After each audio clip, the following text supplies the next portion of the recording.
حضرت خفاف بن ایما کی صاحبزادی بیوہ ہو کے آ گئی، بچے ساتھ تھے، سرے راہ جناب عمر سے ملی اور مل کے کہنے لگی حضور میں اس صحابی کی بیٹی ہوں جنہوں نے احد والے دن اپنے بیٹے کے ساتھ مل کے معاشرہ کیا تھا، بچے میرے یتیم ہو گئے ہیں، میں بیوہ ہوں۔ حضرت فاروق اعظم رضی اللہ تعالیٰ عنہ نے فہرست نہیں مانگی، خرچے کی ڈیٹیل نہیں مانگی، تم آنا فلانے سے ملنا، پرسوں 9 بجے آ جانا دفتر، یہ کوئی بات نہیں کی۔ حضرت عمر غور سے کھڑے، اس بیٹی کی بات سنی، چھم چھم سیدنا فاروق کی آنکھوں سے آنسو گرے، دوڑ کے گھر گئے، ایک اونٹ نکالا، وہاں سے مال غنیمت کا مال کے بھر کے 2 بوریاں، اور بوریوں میں کیا تھا؟ چاندی بھی تھی، نقدی پیسے بھی تھے، کچھ ضرورت کا سامان بھی تھا، غلہ بھی تھا، 2 بوریاں بھر کے اونٹ پہ رکھ کے کھول، لگام اس بیٹی کے ہاتھ میں تھما کے کا پتر سامان بھی تیرا ہے، اونٹ بھی تیرا ہے، اور یہ نہ سمجھنا یہی کچھ تجھے دیا ہے، جب یہ ختم ہوگا تو رب تیرے لیے اور بندوبست فرمائے گا۔ کیا مانا؟ کہ ڈیوٹیاں لگا دی گئی ہیں، ہمیں پتہ ہے یہ سامان کب تک ختم ہو جائے گا، پیسے کب تک ختم ہو جائیں گے، تیرے لیے میں نے نئے حکم بھی جاری کر دیے ہیں۔ ایک شخص نے کہا حضور ایک بیوہ کو آپ نے کچھ زیادہ ہی نہیں دے دیا؟ کہا ایک ہی خاتون کو آپ نے اتنا نہیں دے دیا؟ تو حضرت عمر ناراض ہو گئے، فرمانے لگے تجھے تیری مار ہوئے، میری نظروں میں آج بھی وہ جلوہ موجود ہے جب اس کا باپ اور بھائی میدان احد میں کافروں کے خلاف لڑائی کر رہے تھے، آج تک میری نظر میں موجود ہے، تو کہتا ہے میں نے زیادہ دے دیا۔ عزیز دوستو، عرب شریف کے اندر بے شمار مسائل تھے، بت پرستی، عقیدے کا بگاڑ سب سے بڑا مسئلہ تھا۔ اس کے بعد پھر عورتوں پر ظلم ہے، غلاموں کو بیچا جاتا ہے، لوگ ایک دوسرے کے حقوق غصب کرتے ہیں، ڈھیروں مسائل تھے، اور صدیاں بیت گئیں۔ حضرت عیسیٰ علیہ السلام کے بعد آسمان سے کوئی وحی نہیں آئی، زمین و آسمان کا رابطہ نہیں ہوا، بے شمار مسائل تھے جن پر فوری اصلاح کی ضرورت تھی۔ لیکن جو پہلی وحی آئی ہے نا غار حرا میں، جو صدیوں بعد زمین کا آسمان کا آپس میں پہلا رابطہ ہوا ہے، وہ نہ تو بظاہر عقیدہ توحید پر ہے، نہ عورتوں کے حقوق کی بات کرتی ہے، نہ غلاموں کی بات کرتی ہے۔ جو پہلی وحی نازل ہوئی ہے وہ وحی یہ کہتی ہے کہ اقرأ بسم ربک الذی خلق، پڑھو اپنے رب کے نام سے جس نے پیدا کیا ہے۔ جو پہلی وحی نازل ہوتی ہے وہ یہ کہتی ہے کہ اپنے رب کے نام سے پڑھو۔ معنی کیا ہے؟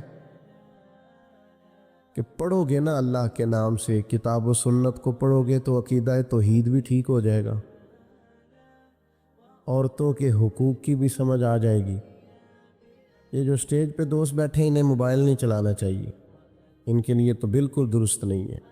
اللہ سلامت رکھے آپ حضرات کو۔ توجہ تقسیم ہوتی ہے نا، سامنے والے تو آپ کو دیکھتے ہیں، توجہ تقسیم ہوتی ہے، آپ مہربانی فرمائے صرف سنیں، نیچے چلے بیٹھے ہیں ان کا معاملہ ہو رہا ہے۔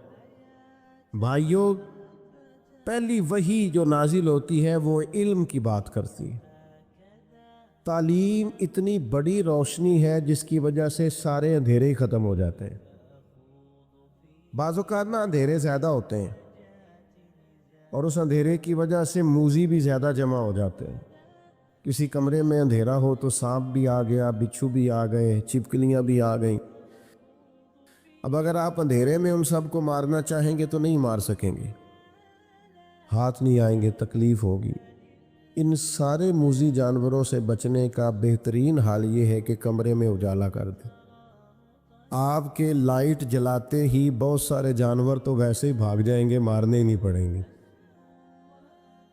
تو یاد رکھیے کہ اندھیرا کفر کا ہو، شرک کا ہو، ظلم کا ہو، جبر کا ہو، اس کا علاج کیا ہے کہ علم کا چراغ روشن کر دو۔ علم کی روشنی آپ کو پتہ ہے جو جاہل پیر ہوتا ہے نا، وہ اپنے آستانے پہ مدرسہ نہیں بناتا۔ کیوں؟ کہ جو پرانے وڈیرے ہوتے تھے نا، اللہ ماشاءاللہ سارے نہیں، لیکن جو پرانے وڈیرے ہوتے تھے وہ اپنے گاؤں میں اسکول نہیں بننے دیتے تھے۔ جو جاہل تھے وہ کیوں نہیں بننے دیتے تھے؟ وہ کہتے تھے اگر غریبوں کے بچے پڑھ گئے تو ہماری بھینسوں کو چارہ کون ڈالے گا، پڑھنے نہیں دیتے تھے۔ جاہل پیر اپنے آستانے پر مدرسہ نہیں بننے دیتا، اس کو پتہ ہوتا ہے اگر یہ بچے پڑھ گئے تو مجھے پیر کون مانے گا، میرا تو سودا ہی جہالت کی وجہ سے بکتا ہے، اگر یہ پڑھ گئے تو پھر مجھے تھوڑی مانے گے، ان کو سمجھ آ جائے گی کتاب و سنت کیا کہتی ہے۔ علم کی روشنی، کتاب و سنت کا علم، یہ آپ کو باطنی طور پر توانا کرتا ہے۔ یہ دور آیا ہے لوگ موٹیویٹ ہونا چاہتے ہیں، اس کے لیے موٹیویشنل اسپیکرز کے پاس جاتے ہیں کہ مجھے قائل کر دیا جائے۔ میاں بیوی کے باہمی معاملات ایک بہت بڑا اور اہم ایشو ہوتا ہے۔ آپ کو پتہ ہے کسی گھر کے اندر گھر بھی کشادہ ہو اور اولاد بھی ہو، ساری نعمتیں موجود ہوں، لیکن میاں بیوی کا پیار نہ ہو، اس گھر میں رہا نہیں جا سکتا۔ ساری آسانیوں کے باوجود اس گھر میں اذیت ہوتی۔ اب اس پر کتابیں لکھی جاتی ہیں، اب تو باقاعدہ سیشن ہونے لگے ہیں، لوگ موٹیویٹ ہوتے ہیں کہ حقوق کا پتہ چلے، ایک دوسرے کے ساتھ گزارا کیسے کرنا ہے۔ میں کہتا ہوں آپ ساری تعلیمات چھوڑیں، قرآن و سنت سے فیض لیں، آپ کا سینہ روشن کر دے گا۔ ایک جملہ قرآن مجید کا، ہن لباس لکم وانتم لباس لہن، مرد عورت کا لباس ہے، عورت مرد کا لباس ہے۔ یہ ایک جملہ قرآن مجید کا، صرف ایک، مرد عورت کا لباس ہے اور عورت، یہ صرف ایک جملہ سمجھ میں آ جائے نا، آپ کبھی غور کریں تو آپ کو اندازہ ہوگا۔ بڑی باتیں یہاں بڑے خوبصورت پہلو علماء تفسیر نے چھیڑے ہیں۔ 3 باتیں عرض کرتا ہوں۔ علماء نے لکھا ہے مرد عورت کا لباس ہے۔ یہ دیکھیں کتاب و سنت کے علم کی روشنی کا کیا حال ہے۔ مرد عورت کا لباس ہے اور عورت مرد کا لباس ہے۔ فرماتے ہیں پہلی بات یہ ہے کہ گرمی ہو یا سردی ہو، جسم کو موسم کی شدت سے لباس ہی بچاتا ہے۔ آپ یعنی سخت گرمیوں میں بھی لوگ کہتے ہیں سر پہ کپڑا لے لو تاکہ دھوپ کی تمازت سے بچ سکو۔ گرمی ہو یا سردی ہو، موسم کی شدت سے لباس بچاتا ہے۔ تو میاں بیوی بھی ایک دوسرے کو حالات کی شدت سے بچاتے ہیں۔ اس رشتے کی خوبصورتی ہے۔ پھر آپ یہ دیکھیں کہ بعض اوقات جسم پر دھبے ہوتے ہیں، عیب ہوتے ہیں، لباس پہن لیں تو سارے چھپ جاتے ہیں۔ معنی کیا ہے؟ میاں بیوی ایک دوسرے کے عیب چھپاتے ہیں۔ پھر انسان کتنا بھی خوبصورت کیوں نہ ہو، بغیر لباس کے خوبصورت نہیں ہوتا۔ اللہ کرے آپ کو سمجھ آئے۔ لوگ یہ نہیں کہتے بندہ اچھا لگ رہا ہے، کہتے ہیں کپڑے کتنے اچھے لگ رہے ہیں، یہ لباس پہنا ہے اس میں آپ کتنے سجے، کتنے پیارے لگ رہے۔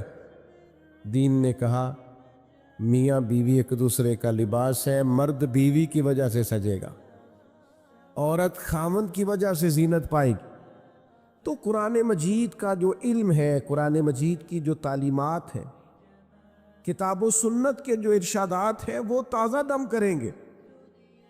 جب تک امت قرآن مجید سے رہنمائی لے گی، جب تک امت قرآن مجید کی طرف رغبت کرے گی، حدیث پاک کی طرف توجہ کرے، یہ آسان زندگی گزارے گی۔ لیکن ہم نا برکت کے لیے تو قرآن مجید پڑھتے ہیں، نئی دکان شروع کرتے ہیں لوگ تلاوت کراتے ہیں نا وہاں، کس لیے تلاوت؟ تو اس لیے کرانی چاہیے تھی کہ میں دکان اس طرح چلاؤں گا جس طرح قرآن بتاتا ہے، میں اس طرح تجارت کروں گا جو احکامات، اس لیے کرانی چاہیے تھی نا۔ لیکن عجیب فلسفہ ہے نا، قرآن پڑھایا جا رہا ہے دکان پہ، اور اگر کام سارے وہ ہوں جو قرآن مجید کی تعلیم کے مخالف ہے تو برکت آئے گی قرآن پڑھنے سے؟ آپ تجارت اس طرح کریں جو تعلیم قرآن ارشاد فرماتا ہے، آپ صرف برکت دیکھیں جی میں نے نیا مکان بنایا ہے تو قرآن پڑھا لو، کس لیے؟ آپ یہ بتائیں کہ آپ نے مکان اسی طرح بنایا نا حلال پیسوں کا جو قرآن بتاتا ہے؟ آپ اس میں زندگی اسی طرح گزاریں گے جو قرآن تعلیم دیتا ہے؟ تعلیم قرآن کے مطابق قرآن کہتا ہے یا ایھا الذین آمنوا قوا انفسکم واہلیکم نارا، اے ایمان والو خود بھی جہنم سے بچو اور اپنے گھر والوں کو بھی جہنم سے بچاؤ۔ یہ قرآن مجید گھر بتانے کا طریقہ بتاتا ہے کہ کوئی ایسا کام نہ کرنا جو دوزخ میں لے جائے، تم نے خود بھی بچنا ہے۔ حضرت عمر رضی اللہ تعالیٰ عنہ نے یہ آیت نازل ہوئی تو نبی کریم علیہ السلام سے پوچھا یا رسول اللہ اس کا معنی کیا ہے؟ خود بھی دوزخ سے بچو اور اپنے گھر والوں کو بھی بچاؤ، اس کا کیا معنی ہے؟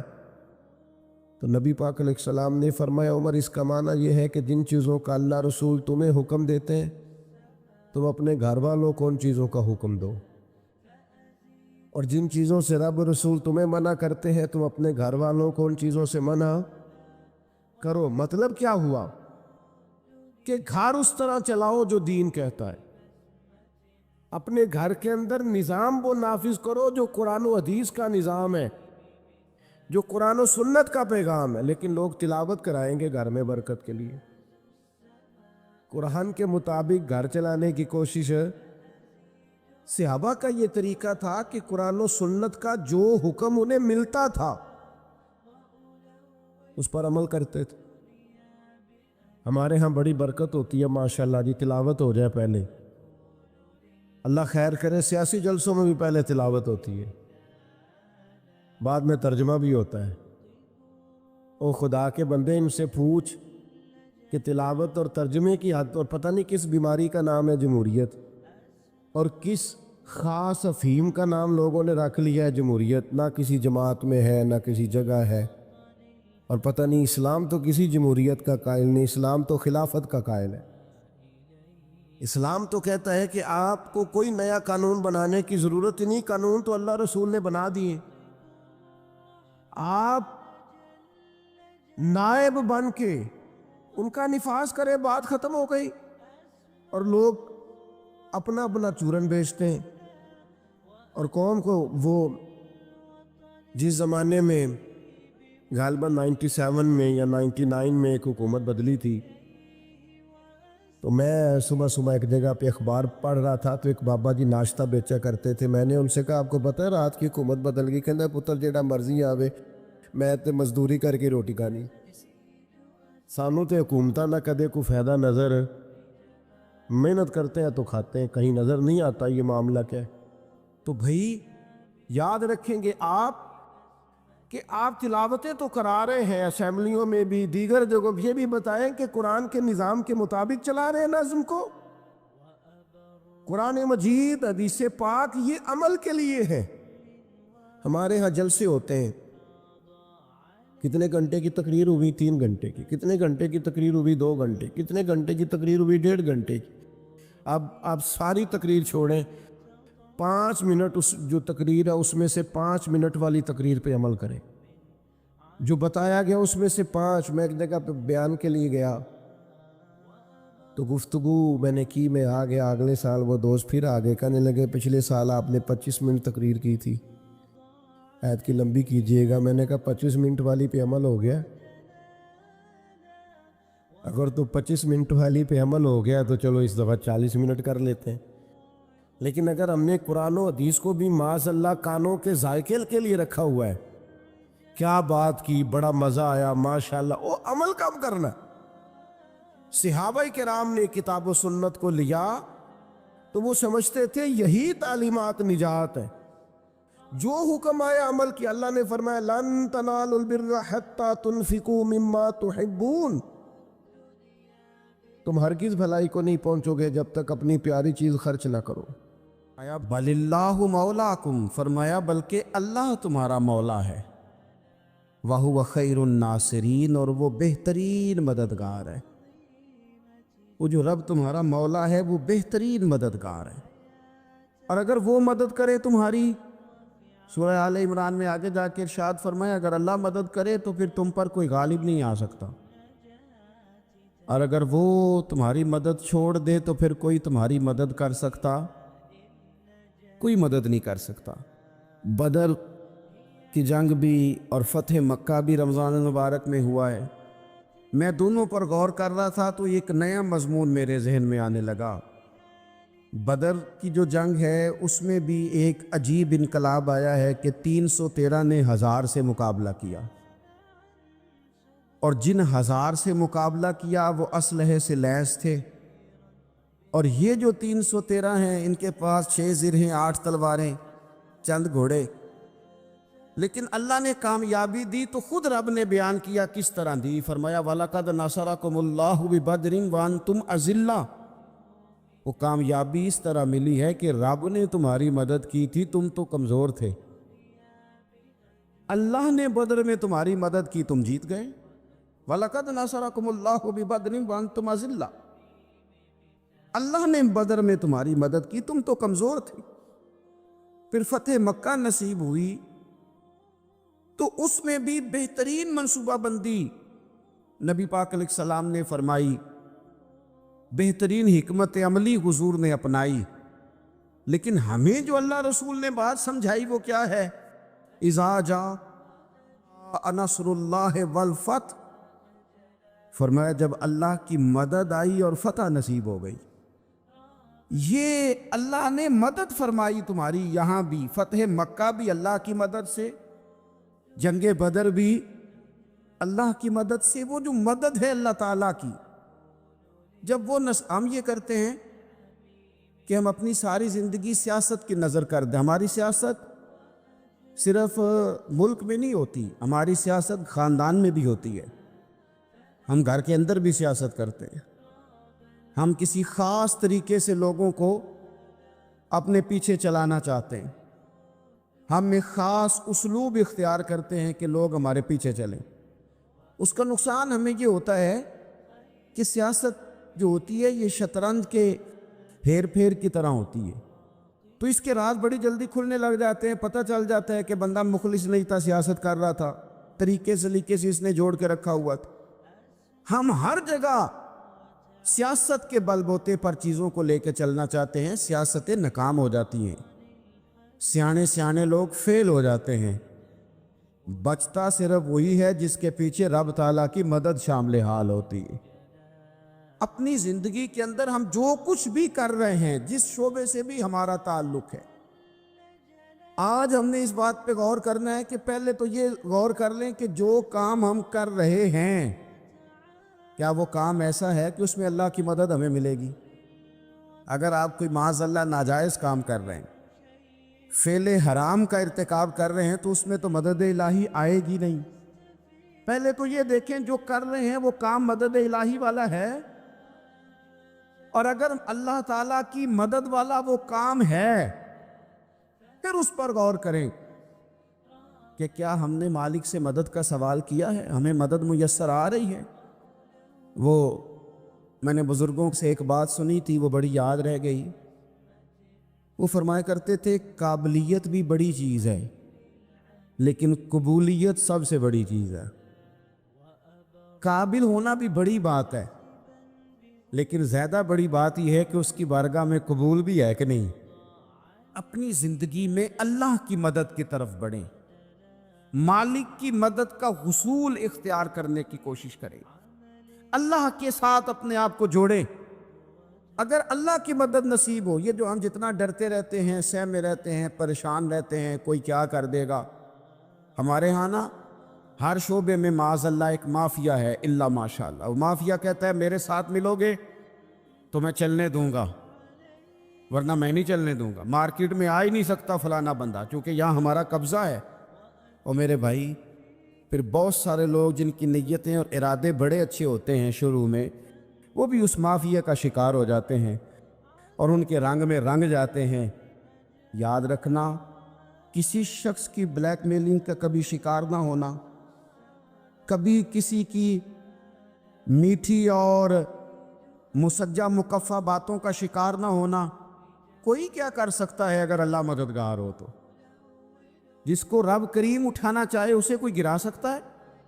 ہم یہ ڈرے ڈرے سہمے سہمے پریشان پریشان فیصلہ کرنے کی طاقت نہیں، مجھے چلنا چاہیے کہ نہیں، اٹھنا چاہیے کہ نہیں، کرنا چاہیے، اٹھ باندھ کمر کیوں ڈرتا ہے؟ پھر دیکھ خدا کیا کرتا ہے۔ حضرت عبداللہ ابن عباس فرماتے ہیں میرے نبی پاک علیہ السلام نے میری تربیت فرمائی، حضور نے میری تربیت فرمائی، اور محبوب پاک علیہ السلام نے فرمایا عبداللہ یاد رکھنا، یہ نوجوان دوست میری بات لکھ لیں، پریشان لوگ میری بات لکھ لیں، جن کے پاس قوت فیصلہ نہیں وہ اس بات کو لکھ لیں۔ حضرت عبداللہ ابن عباس فرماتے ہیں میرے نبی پاک علیہ السلام نے مجھ سے فرمایا تھا عبداللہ سن، اگر ساری دنیا مل کے تیرا کوئی نفع کرنا چاہے کر نہیں سکتی جب تک میرے رب کی رضا نہ ہو، اور فرمایا ساری دنیا مل کے تیرا کچھ بگاڑنا چاہے تو عبداللہ بگاڑ نہیں سکتی جب تک رب کریم کی حکمت کا تقاضا نہ ہو۔ لوگوں سے ڈرنا، لوگوں کی طرف دیکھنا، ماحول دیکھ کے اپنے راہ کا تعین کرنا، ہر بندے کے خیالات کے مطابق ڈھلنے کی کوشش کرنا، فلانا نہ ناراض ہو جائے، فلانا نہ ناراض ہو جائے، وہ جس نے ہونا ہو جائے، بس رب رسول ناراض نہ ہو۔ اپنی زندگی میں اپنے مالک کو مولا جان کے، بل اللہ مولاکم، اللہ تمہارا مولا ہے، وَهُوَ خَيْرُ النَّاصِرِينَ، وہ بہترین مددگار ہے۔ توجہ جب بھی کریں رب کی جانب کریں، اپنے دل کا قبلہ درست رکھیں، سوچوں کے زاویے سیدھے رکھیں۔ میرے بھائی، مالک جب بندوبست کر دے نا، جب مالک بندوبست کر دے، پھر ایسا بندوبست کرتا ہے کہ لوگوں کے پاس نا چارہ نہیں رہتا۔ حضرت مریم رضی اللہ تعالی عنہا پاک باز تھی، مسجد میں رہی تھی، پر مالک کی حکمت کے تقاضے بڑے عجیب ہیں نا۔ پھر جناب مریم کو اللہ تعالیٰ نے بغیر شوہر کے اولاد عطا کر دی۔ یہ بات ہی ایسی تھی، کسی نے کہا تھا کہ مخلوق تو فنکار ہے اس درجہ کے پل بھر میں سنگے در کعبہ سے بھی اصنام تراشے، تم کون ہو کیا چیز ہے داغ کبابی، لوگوں نے تو مریم پہ بھی الزام تراشے۔ تو لوگوں نے کہا کدھر سے لے آئی بچہ، تیرا باپ تو ایسا نہیں تھا، کہاں سے لے آئی؟ اللہ کرے میں آپ کو سمجھا سکوں، ذرا اپنے آپ کو وہاں کھڑا کریں کہ ایک پاک باز عورت، پاک باپ کی بیٹی، طیب ماں کی بیٹی، اور اللہ کے گھر میں پرورش پانے والی خاتون، ایک وہ وقت اور ایک یہ وقت کہ اس عورت کو کٹہرے میں کھڑا کر کے پوچھا جا رہا ہے کہ معاذ اللہ تیری گود میں بچہ جائز نہیں ہے، کہاں سے لائی ہے؟ اب خود سے صفائیاں بندہ کتنی کو دے، کتنی کو وضاحتیں کرے۔ اور میں نے تو اپنی زندگی میں دیکھا ہے زیادہ وضاحت دینے والے کو بھی لوگ جھوٹا سمجھنے لگ جاتے ہیں، زیادہ وضاحت دینے پر بھی لوگ کمزوری کا اظہار سمجھتے ہیں کہ کمزور پڑ گیا۔ آپ صلح کی کوشش کرتے ہیں، سامنے والا بزدل سمجھ لیتا ہے، زیادہ وضاحتیں بھی کمزور کر دیتی ہیں۔ اب حضرت مریم کو کٹہرے میں کھڑا کر کے کہا بچہ کس کا ہے؟ تو پھر خدا بندوبست جب کرے، اللہ جب مددگار ہو، تو پھر حضرت مریم کی گواہی درختوں سے نہیں دلوائی، اس نے پتوں سے نہیں دلوائی، پھر فرشتے نہیں بھیجے۔ حضرت مریم کہنے لگی مجھ سے نہ پوچھو، وہ جو پنگوڑے میں ہے اسی سے پوچھ لو، ان سے پوچھو نا، وہ کون ہے پوچھ لو، ان سے کر لو سوال۔ انہوں نے کہا پنگوڑے میں چند دنوں کا بچہ یہ جواب دے گا؟ مددگار تھا رب، ان کی برات کا اعلان کرنا تھا مالک نے، اور جب مالک اعلان کر دے، جب مالک تیری صفائی دینا چاہے، جب مالک تجھے دنیا کے سامنے نکھارنا چاہے، تو پنگوڑے میں لیٹے حضرت عیسیٰ بول کے کہنے لگے انی عبداللہ آتانی الکتاب، فرمایا میں اللہ کا بندہ ہوں، رب نے مجھے کتاب عطا کر کے نبی بنا کے دنیا میں بھیجا ہے، میں اللہ کا بندہ ہوں، کتاب لے کے آیا ہوں، نبی بن کے آیا ہوں۔ پھر پنگوڑے سے اعلان ہو گیا، پھر بچہ بول پڑا۔ اور یہ ایک دفعہ نہیں بات ہوئی، یہ بنی اسرائیل میں ایک جریج نام کے شخص بھی تھے جو نماز پڑھ رہے تھے، بعض نے لکھا ہے نفل نماز تھی، اماں نے پکارا تو آئے نہیں، تو ماں کے منہ سے نکل گیا تو اتنی دیر تک مرے گا نہیں جب تک کسی بے حیا عورت کا منہ نہ دیکھ لے۔ تو وہ عبادت گزار تھے، لیکن لوگوں نے ان کی عبادت، ریاضت، پرہیزگاری کو نہیں دیکھا، بس ایک عورت کو بھیج کے الزام لگوا دیا۔ وہ عورت آیا جایا کرتی تھی، اب آ جاتی ہیں عورتیں، مسئلہ پوچھنے کی نیت سے بھی آ جاتی ہیں۔ ماحول میں کچھ جگہ ایسی بھی ہیں جہاں عورتیں دم کرانے کے بہانے آ جاتی ہیں۔ وہ خاتون آتی جاتی تھی، اس خانقاہ پہ، آستانے پہ، یہ بخاری میں موجود ہے، پھر اس نے کہا میری گود میں جو بچہ ہے یہ انہی کا ہے۔ مجھے بتائیں کیسے بندہ وضاحت دے؟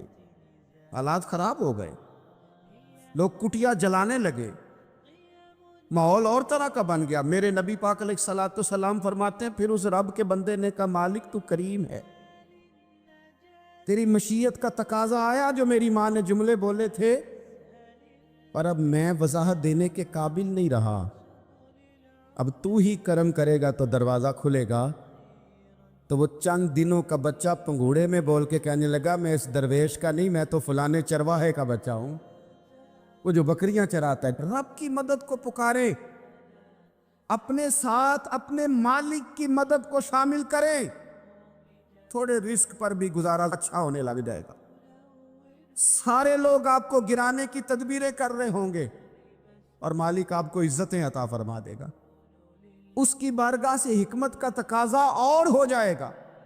ہم نے ساری زندگی لوگوں کو راضی کرنے میں گزار دی، ساری زندگی بڑھاپا آ گیا بچوں کو پالتے، اور بچوں نے آخری عمر میں کہہ دیا ابا اگر کوئی ڈھب کا کام کر لیتے تو آج ہمارے دن بھی پھر نہ جاتے۔ ساری زندگی گزار دی بہن بھائیوں کو راضی کرنے میں، ساری زندگی گزار دی ذمہ داریاں اٹھانے میں، ان کو 99 دفعہ دیا، ایک دفعہ نہیں دیا تو انہوں نے کہہ دیا تو نے تو کبھی دیا ہی نہیں، تو تھا ہی نہیں۔ ساری زندگی محلے داروں، علاقے والوں کو راضی کرنے میں گزار دی۔ اور میں نے ایسے لوگ بھی دیکھے دین کے لیے وقت گزارا، لیکن جب بڑھاپے میں دانت کام نہ کرتے تھے تو وقت کے مفتیوں کو بھی مسجدوں کی کمیٹیوں نے کہہ دیا اب آپ کی سمجھ نہیں آتی، ہم نے خطیب کو یور رکھنا ہے، نہ دیکھو دنیا کی طرف، دنیا رلا دیتی ہے، ناراضی کرو بندوں کو، بندے تھکا دیتے ہیں، نہ پیچھے بھاگو ہر وقت دنیا داروں کے، یہ انسان کو کمزور کر دیتے ہیں، وہ تو کریم ہی بڑا ہے، 2 آنسو زمین پر بعد میں گرتے ہیں، بندے کے گناہ سارے پہلے معاف فرما دیتا ہے۔ اللہ کی مدد کا حصول، اپنے مالک کی مدد کی طرف بڑھنا، آپ کو بدر کی جنگ بھی یہی درس دے گی، آپ کو احد کا میدان بھی یہی سبق دے گا، فتح مکہ بھی یہی سبق دے گا۔ میرے دوستو، جب رب مدد فرمائے، جب اللہ مددگار بنے، دوستوں سے ایک بات اکثر کرتا ہوں، میں کہتا ہوں کہ جتنے درد سے آپ امیر کو اپنی کہانی سناتے ہیں نا، اور جس طرح آپ کے آنسو بات کرنے سے پہلے گر جاتے ہیں کہ غریب ہیں، بچیاں ہیں، کاروبار میں، او میرے سنگیو، اس سے آدھے آنسو اپنے رب کی بارگاہ میں بکھیرو، اس کے حضور عرض گزار ہو جاؤ، اس سے طلب کرو۔ ایک وقت انسان پر زندگی میں ایسا آتا ہے کہ اسے یوں محسوس ہوتا ہے کہ میرا سایہ بھی ذرا سا پیچھے ہٹ گیا ہے، اسے یوں لگتا ہے کہ میں کسی سہارے پہ ہاتھ ڈالتا ہوں تو وہ بھاگ جاتا ہے مجھ سے، لیکن مالک کی بارگاہ ایسی عظیم بارگاہ ہے، رب رسول کے آستانے اتنے بڑے ہیں کہ آپ جب وہاں کشکول طلب دراز کرتے ہیں تو جھولی پھیلانے میں دیر لگتی ہے، ان کو بھرنے میں تو کوئی دیر نہیں لگتی۔ ہم نے اپنا سوچ کا قبلہ ہی دنیا کو بنا لیا۔ یہ جو اللہ والوں کی مدد ہے یہ تو اللہ ہی کی مدد ہے، لیکن یہ جو سیٹھوں کی طرف توجہ کرنا، نوابوں کی طرف توجہ کرنا، دنیا داروں کی طرف توجہ کرنا اور اپنا مزاج اس طرح کا بنا لینا، یارو گردن کو جھکا دیتا ہے خیرات کا پتھر، جہاں میں مانگنے والوں کے سر کبھی اونچے نہیں ہوتے۔ اور اقبال کہتے ہیں غیرت ہے بڑی چیز جہان تگ و دو میں، پہناتی ہے یہ فقر کو تاج سردارا۔